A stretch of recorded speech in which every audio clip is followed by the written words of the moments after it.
Hey everybody, it's Rob from Flailthroughs. This is Gundam Battle Operation 2, and this is another round from a week or so ago when I was trying to get that damage mission done for the limited missions, and I'm in Psycho Zaku Mark II.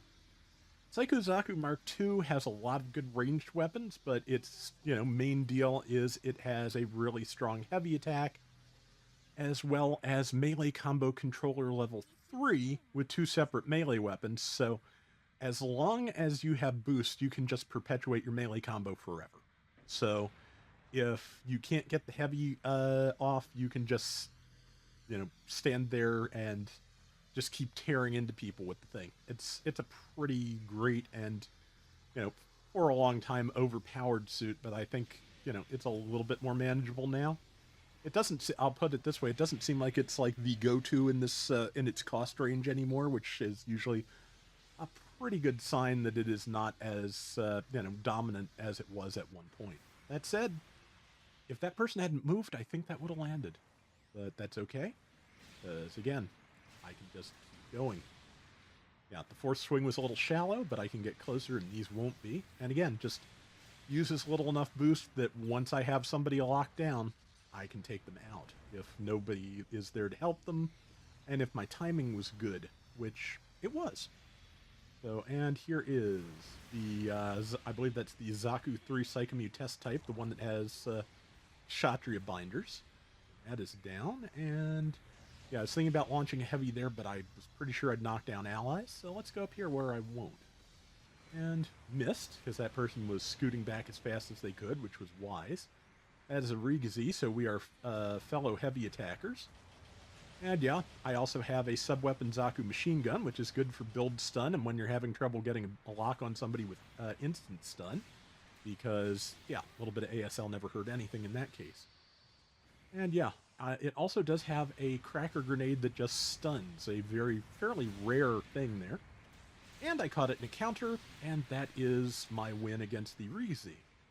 Which, before the Psycho Zaku Mark II was also fairly dominant as a heavy attacker raid in this cost. But yeah,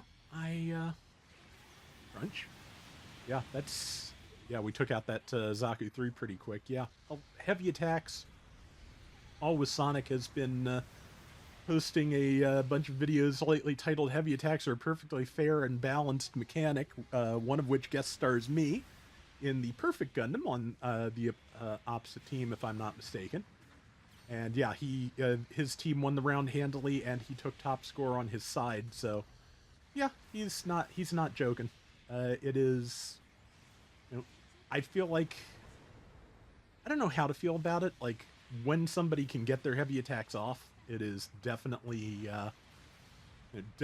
really strong, as you've seen and probably fought against. But also, if the enemy team is ready for you, if you can't get that in, if you can't get behind people, if your team's not around to support you, like mine is not right now, that really does limit its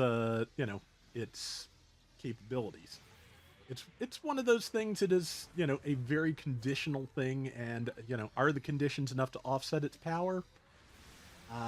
Well, the statistics that they collect say yes. Your personal feelings and experiences may well disagree, and I understand that completely.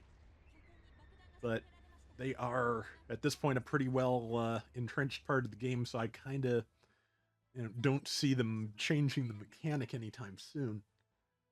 If they changed anything, I think the one thing that could do with some changes, the part where it completely ignores like shields and buffers.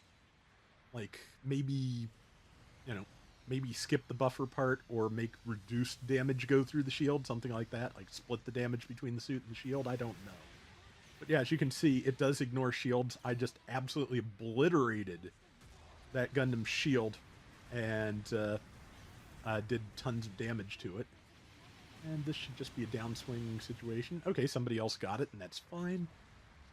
And was hoping to get whoever's in there with the cracker and the grenade. Neither happened. They may have already escaped, because the bomb's about to go off.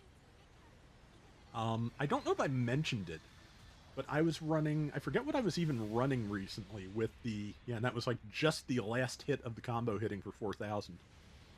I forget what I was running recently that had, some of the cluster bombs. It was something relatively new, and I was enjoying myself, but it turns out that if someone on your team is trying to defuse a bomb, do not use the cluster bombs to try and get the pilot that's in there with them, because the game will count every tick as an attack on them and eject you from the room. So yeah, that was kind of sad, but I got myself out of caution very quickly. It's a shame too, because we had that round locked down pretty well. But I learned something. That's something, I guess. Squeak. But yeah, couple of minutes to go. We are not in the lead, but if our bomb goes off, we will probably be close. I think I'm just going to run up there and see what... no, I guess I'm going to stay and fight the things that are low on health, which is not the worst idea either, because again, if the bomb goes off, we will catch up. Okay, that I think that was an Ausla or Hazel 2.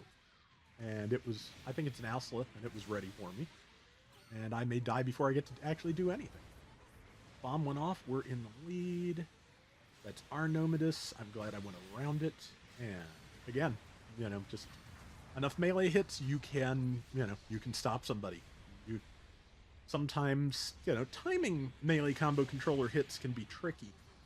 But also just depending on whether you want to keep someone locked down, knock them down, or do as much damage as quickly as possible can really kind of dictate, the flow you're looking for there. Let's see. Yeah, we've got a small lead. We need to keep it. Okay, somebody else had the same idea, so I will just grab my Zaku and go out. Or no, actually, yeah. I went with the tank because with all the enemies around, I didn't know if I was going to be able to reach my Zaku without getting killed, and then didn't want to give up the cost of the Zaku, so, I can do some damage here at the cost of only the 25 points that my life provides the enemy team, so it seemed like a better solution than most. I'm not going to live any longer because Rigazi, but yeah, I got some damage and stuns in, which hopefully helped the rest of the team.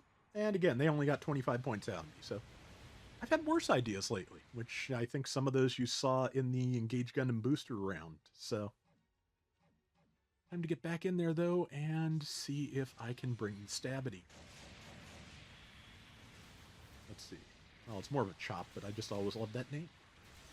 But yeah, see what I mean? Just trying to time things to keep them from rolling away or tackling me. And I was, in fact, successful. Heavy ready. Ausla was ready for me, but I missed, so that worked. Unfortunately, Heat Hawks, and that's one of the balancing mechanisms for the Psycho Zaku specifically, Heat Hawks are very, short. So, yeah, you're a lot more likely to miss with a Heat Hawk than you are with, the Rigazi's swings, something like that. But, yep, we pulled it off, and I swept the board. 5,072 for 195 assists, 123,000 damage, which will go towards that goal pretty well, and 7 and 3. So yeah, I'm pretty happy with that. And, yep, that finished the limited missions and got me the level 2 Conroy Jagan. That is going to do for today's Gundam Battle Operation 2. We will be back soon with more. Till next time, everybody take care and have fun. Later! But yeah, I finally got the level 2 of the Perfect Gundam Thunderbolt, and while it's another one that is not as, they actually nerfed that thing. It's not as strong as it used to be, but it still has an awful lot going for it, and just you can play it very fast and swap between weapons pretty much constantly and keep damage and pressure on people. I am very much enjoying that. I wish I really probably need to do a build for shield defense, because, of course, it loses its ability to fire while boosting when it doesn't have a shield anymore. So that might be worth trying at some point.